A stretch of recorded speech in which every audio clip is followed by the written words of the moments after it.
Ah, Quebec. Just like Europe.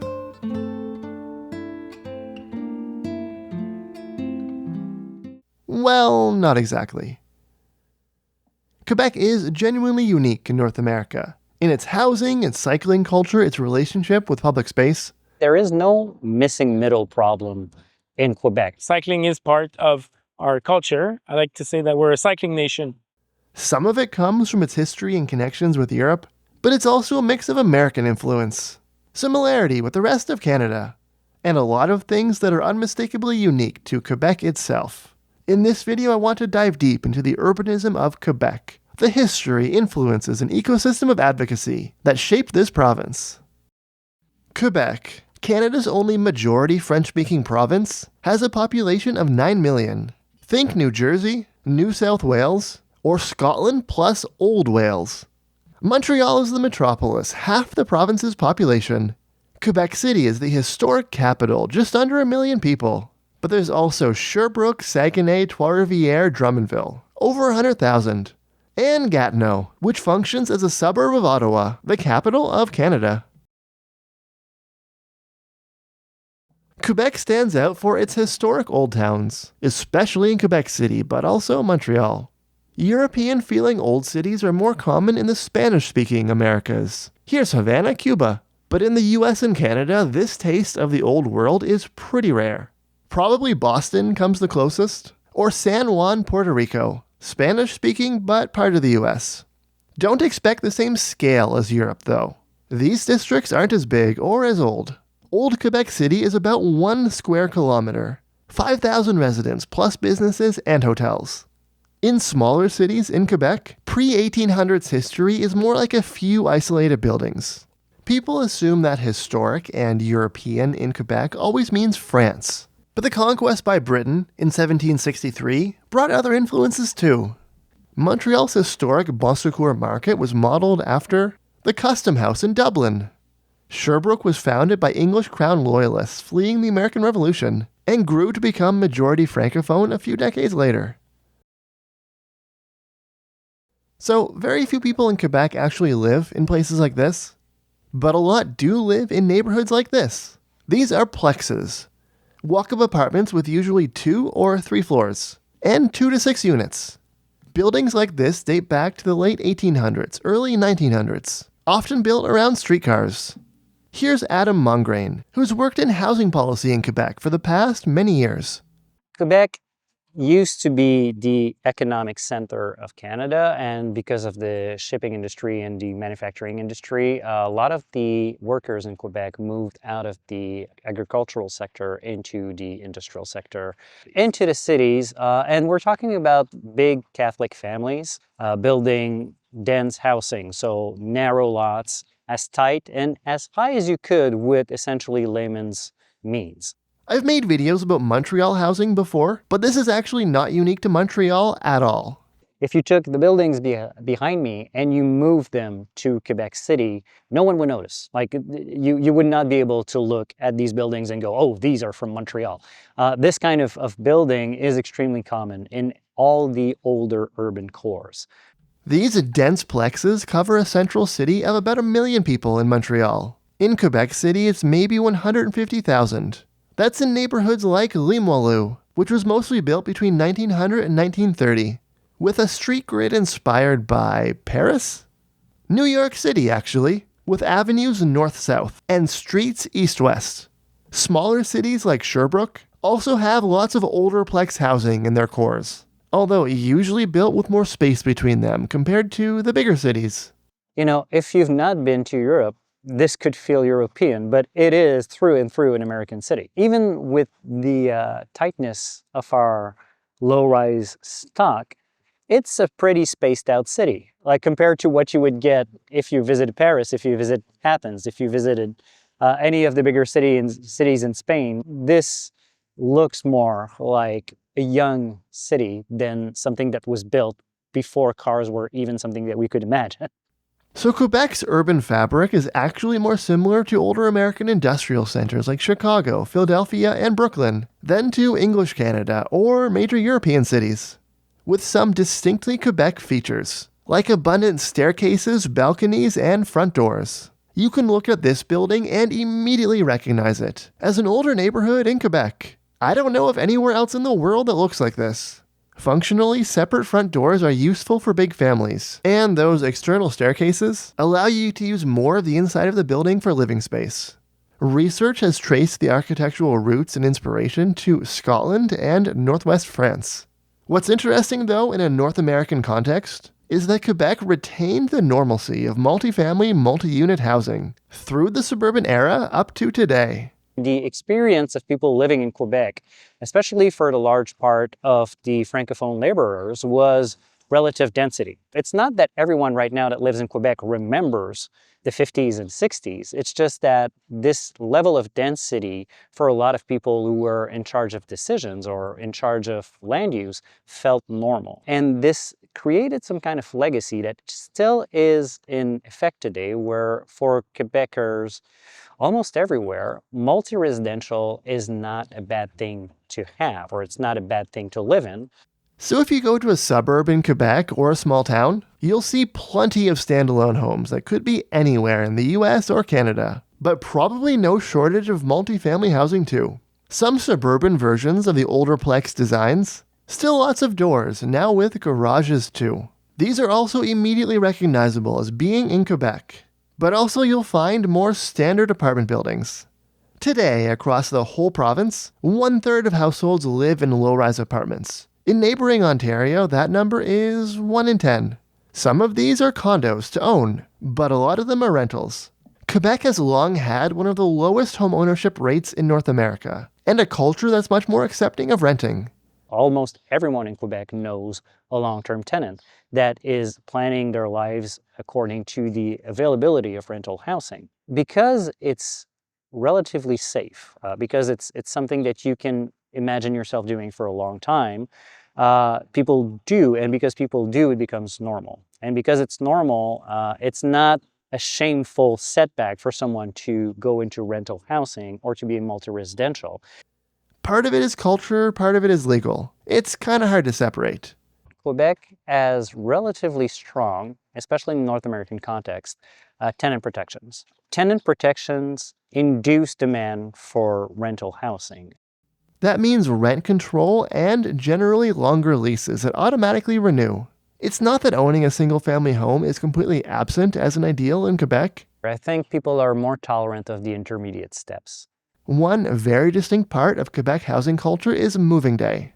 Most leases start and end on July 1st, so if you're moving this year, it'll probably be on that day. Some assume this was chosen to spite Canada Day, also July 1st. Probably not. Quebec's apartment naming system is also unique. It counts total rooms instead of bedrooms. A 1-bedroom apartment in Quebec is called a 3.5. A 2-bedroom is a 4.5. Some European countries also count rooms, like Switzerland, with slightly different conventions. Personally, just give me the bedrooms up front. That's what I care about. I think the dense housing and culture of renting give Quebec a stronger orientation to public space. Pedestrian streets can even sometimes be found in suburbs and smaller cities. Especially in central Montreal, it's totally normal to spend a Friday night with friends at a park, legally drinking beer or wine with a picnic, listening to music, watching people play pétanque, which no one in English North America has ever heard of. Montreal is a cycling leader in North America, and many people attribute it to the city's density. That does help, no question. But Quebec's cycling culture goes quite a bit beyond the densest parts of Montreal. It's also province-wide institutions, infrastructure, and funding. In Quebec, half of the population cycles regularly, more than 4.5 million people. That is Jean-François Rowe, CEO of Vélo Québec, meaning Bike Quebec. In 1995, Vélo Québec came up with the idea of La Route Verte. La Route Verte, which is a national cycling network all across the province. It's based on rail trails, low-traffic rural roads, and urban bike infrastructure, all of which you can find in lots of jurisdictions. But the Route Verte, or Green Route, is, I think it's fair to say, the most extensive and cohesive state or province-level network in North America. Through over 390 municipalities, we have over 300 managers of La Route Verte. You can get from Montreal to Sherbrooke 180 kilometers on maybe 80% off-road pathways. And the route verte is well used. Groups of sporty adults, families, seniors on e-bikes. For La Route Verte, 50% of the maintenance can be funded via Ministry of Transportation. And this was very important to have everyone on board at the beginning. The idea of having a national network to go through all the different regions was not sold easily. And I think money was one of the key factors. Quebec's funding, also available to urban bike projects, is not totally unique in North America, but it's on the higher end in terms of the consistency and longevity of provincial support.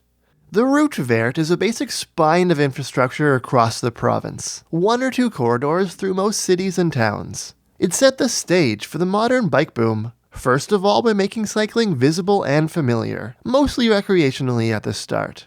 And second, it provided a network that newer transportation-focused infrastructure can build on. I think this base from the 80s and 90s gave Montreal a head start for its boom in the 2010s. So the vision was not so much about transportation, but it was more about recreation and linking the parks together. And now, early routes like this see thousands of commuters daily. Even as Montreal's era of fast expansion ends, many other cities in Quebec continue to elect pro-cycling mayors. This was Quebec City's long-standing route verte trail along the water. The recently re-elected mayor, Bruno Marchand, has been building on that with transportation-focused express bike corridors like this. The route verte exists because Vélo Québec was there in the 90s to champion it. Quebec has a particularly strong ecosystem of nonprofits and advocacy groups. More than 80 permanent staff. We're major, even worldwide, like we're bigger than the Germans. And most of these organizations work across the province, not just Montreal. An important feature of those organizations being able to exist, especially for a longer time, enough to start making a difference, enough to cultivate their own talent, enough to influence other actors, is that they're subsidized. Organizations in English Canada, a lot of the times, either privately funded or they're associated with universities. In Quebec, there actually are programs to support the work and continued activities of places like Vivre en Ville and Vélo Québec from the provincial government. It's paid work, grants to provide services, not money for nothing. We have a cyclist averti that teach kids how to cycle in school. That's funded by different programs of the Quebec government. But the Quebec government money funding bike education for kids also helps sustain advocacy organizations like Vélo Québec that advocate for and maintain the infrastructure they use. And that is downstream from the importance that was given in Quebec to something called l'économie sociale. The people doing social work of improving society were an important part of the economy, an important part of what we need to have a well-functioning society. So the subsidy is there. There's a bigger history here, going back to the Quiet Revolution of the 1960s, when Quebec started to build its modern welfare state and social programs. Quebec is probably the closest thing to a European-style social democracy in North America. And the way it funds civil society and the social economy fits within that broader tradition. This created deeper roots because you could get institutional resilience, you could get long-term investment. People call Quebec European based on scenes like this, but even more interesting are behind-the-scenes institutional and policy differences from the rest of North America. Or how Quebec adopts ideas from the Francophone world like bike share. Bike share came from a trip from Lyon. Elected official, they saw Vélo, they liked the idea, they returned, they said, we should build it here. And it was quite a crazy idea to build it in-house in one of the departments of the city of Montreal, but it was successful. Cities in Quebec have also stuck with bike share as a non-profit public service, rather than the for-profit systems many smaller cities elsewhere have invited in. The province funds some of the equipment and expansion. Probably the government invests a couple $1 million in all the different bike share programs in Quebec every year. Obviously, a drop in the bucket compared to the money spent on roads. Like cost sharing for the bike paths, Quebec is hardly the only place to subsidize bike share. It's just on the higher end of peer jurisdictions for support, and for the crazy growth bike share is seeing. At first glance, the Montreal Metro and Toronto subway come from two different worlds. One was modeled on Paris, The rubber tires, station spacing, some of the design. The other based on New York, Boston, and London, often playing US subways on TV. But they're surprisingly almost identical in terms of length and ridership. If we take Quebec's province-wide transit commuting rate pre-COVID, 13.7%, it's lower than most European countries like France and Sweden. It's higher than almost all US states, from low ridership Michigan to high ridership Massachusetts. New York is the exception. New York is always the exception. The most similar to Quebec might just be the neighboring Canadian province of Ontario. The same thing applies to population density. If you take Quebec City, the closest population density is not a mid-sized city in France, like Bordeaux or Nantes, which have bigger, older cores. It's not a mid-sized city in the US like Norfolk or El Paso, which have much sprawlier suburbs. I'm gonna say it's actually a mid-sized city in Canada like Winnipeg or Victoria. This might be surprising. Half this video was about Quebec density being different. And it is, on a lot of the details. Nowhere in English Canada looks like this. But English Canada has different kinds of density. Townhouses, high-rises, some denser configurations of standalone homes. They look different, they're distributed differently, but the averages are broadly similar. Look, here's the population and density of all US urban areas over 100,000 people. Here's the average line. Cities with bigger populations are denser. New York City is way up here, always an outlier. Here are English Canadian cities. The higher line means they're denser on average, for the same population. And France, noticeably denser still. This one up here is Paris. Where does Quebec fit in? Right on top of English Canada. Different details, but surprisingly similar averages. Just for fun, here's the UK, fitting in between Canada and France. And for visibility, pause here if you want. Traffic fatalities, vehicle kilometers traveled, the price of gas. The closest match for Quebec is often the rest of Canada, especially Ontario, sometimes BC. There are lots of institutional and structural factors grouping Quebec in with the rest of Canada. What happens when you have more land and post-war population growth than most of Europe, but you don't have the Interstate Highway Act or white flight like in the US? You get Canada, including Quebec, as a middle ground on density, transit ridership, and other things. I started off with the idea of Quebec as Europe in North America because it's a common perception that's wrong, but also doesn't totally come from nowhere. Quebec's urban fabric is a local adaptation of the American industrial city. Streetcar plexes for big Catholic families, not the bolder mid-rise density of more mature European cities. Its connection or resemblance to Europe is more subtle. A better funded civil society, different orientation to public space, its willingness to adapt things like rubber-tire metros or bike share from France. People have heard of pétanque. And underneath all of the differences with English Canada, a lot of the big picture facts keep lining up. Different language and influences, similar geography, policy space, and broad outcomes. Quebec is not Europe in North America. It's its own unique mix of influences, similarities, and local urban culture. Thanks for watching through to the end of the video. Don't forget to like and subscribe, and a special thanks to our supporters on Patreon.